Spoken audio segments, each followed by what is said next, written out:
लक्ष्मी निवास या मालिकेच्या आजच्या भागामध्ये आपल्याला असं बघायला मिळतं आहे की आता भावनाचं सर्व सत्य सगळं घरच्यांसमोर आलेलं असतं. वर्षाने घरच्यांसमोर भावनाचं सत्य उघड केलेलं असतं. भावनाच्या गळ्यात अगोदरच मंगळसूत्र आहे आणि तिने गपचूप कोणाशी तरी अगोदरच लग्न केलेलं आहे. अशी खोटारडी मुलगी मला माझ्या मुलासाठी नकोच आहे असं म्हणून वर्षा तिथून निखिलला घेऊन निघून गेलेली असते आणि घरामध्ये एकच खळबळ माजलेली असते की भावनाने कोणाशी गुपचूप लग्न केलेलं आहे. परंतु भावना काहीही बोलण्याच्या मनस्थितीमध्ये नसते. त्यानंतर संतोष म्हणतो की अगोदरच भावनाने तोंड कुठेतरी काळं केलेलं आहे. अगोदरच ती खूप अगदी वाह्यातपणे वागत आहे आणि आता त्यात ती कुठे निघून गेलेली आहे. आनंदी धावत पळत येते आणि भावना आई घरात नाही हे सांगते.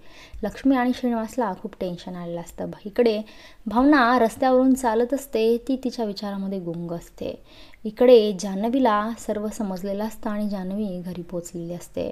त्यानंतर जान्हवी जयंतला सांगते की भावना कुठेतरी निघून गेलेली आहे. जयंतने त्याच्या ऑफिसमधल्या माणसांना कामाला लावलेलं आहे. अशी मुलगी दिसली तर तिला पटकन गाडीत बसवायचं आहे आणि इकडे माझ्याकडे आणून सोडायचं आहे.